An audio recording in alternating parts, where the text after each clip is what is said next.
पूर्वांचल पर हर दल की पैनी नजर है। एक तरफ अखिलेश यादव अपने गठबंधन के साथ ताल ठोक रहे हैं तो दूसरी तरफ भाजपा भी एक बड़ी लकीर खींच रही है। आज पहली बार भाजपा के दिग्गज नेता और अनुप्रिया पटेल और संजय निषाद के साथ आए, लेकिन सीट बंटवारे पर ऐलान कुछ नहीं हो पाया।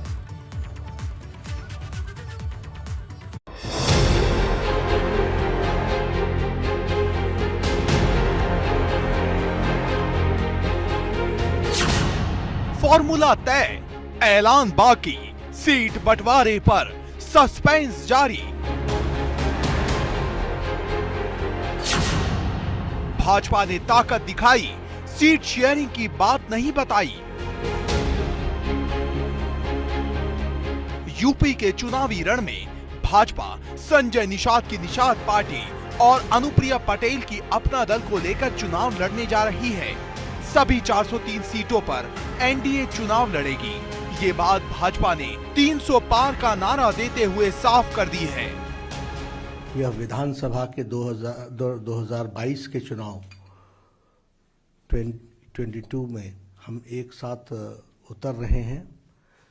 अपना दल और निषाद पार्टी, इनके साथ हम इस चुनाव में एनडीए 403 सीटों पर गठबंधन जो हमारा है वो चुनाव लड़ेगा, ऐसा निर्णय हुआ है। लेकिन जिस बात का सबसे ज्यादा इंतजार था वो नहीं बताई। मतलब गठबंधन के साथियों की कितनी हिस्सेदारी होगी, कौन कितनी सीट पर चुनाव लड़ेगा, ये बात नहीं बताई। गठबंधन का फॉर्मूला तय है, इतना कहकर ही बात खत्म कर दी।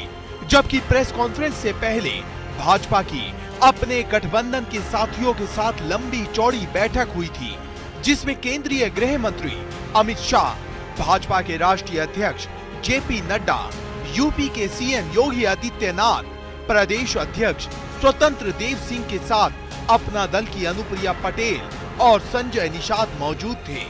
लेकिन इसके बाद भी सीट शेयरिंग को लेकर कोई ऐलान नहीं किया।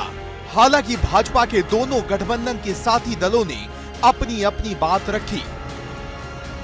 विषय चाहे ओबीसी कमीशन को संवैधानिक दर्जा प्रदान करने का हो, जिसकी मांग बरसों से देश की संसद के अंदर हो रही थी, लेकिन उस पर पूर्व की सरकारें कभी भी ध्यान नहीं दे रही थी। माननीय मोदी जी ने हर इस लंबित समस्या का समाधान किया है। अपना दल ने निरंतर इन मसलों को देश की संसद के पटल पे उठाया है। 2014 से उत्तर प्रदेश में किस तरीके से पिछड़ों के साथ धोखा हो रहा था और किस तरीके से पिछड़ा वर्ग आयोग अनाथ घूम रहा था। नौकरी में तो दे दिया था आरक्षण नाम का, लेकिन शिक्षा में कहीं आरक्षण नहीं था। लेकिन पिछड़ा वर्ग आयोग को संविधान में दर्जा देने के बाद सभी इंस्टीट्यूशन में, सभी क्षेत्रों के, सभी शिक्षा के क्षेत्रों में इन्हें आरक्षण का उसका देन था कि 2014 से लगातार उत्तर प्रदेश में एनडीए जो है वो लगातार बढ़ रहा है। 2014, 2017, 2019 और 2022 में भी एनडीए की सरकार बनेगी।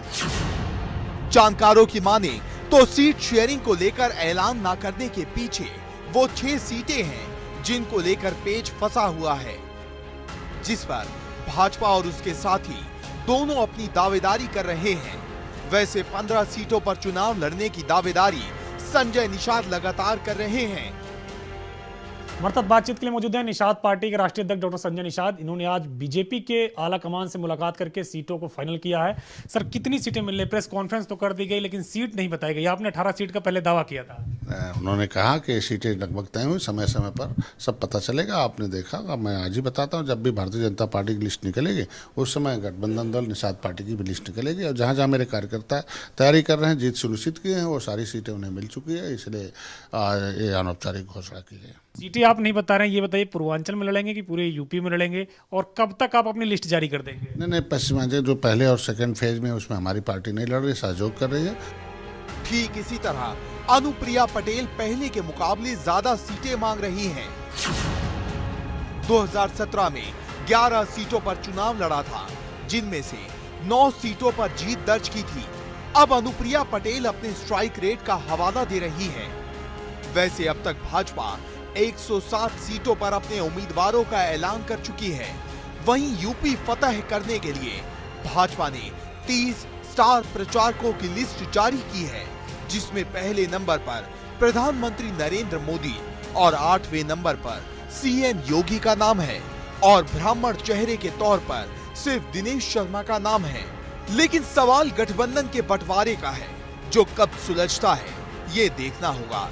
लेकिन जब तक नहीं सुलझता है तब तक सूबे की राजनीति का पारा चढ़ा रहेगा। Bureau report, ABP Ganga.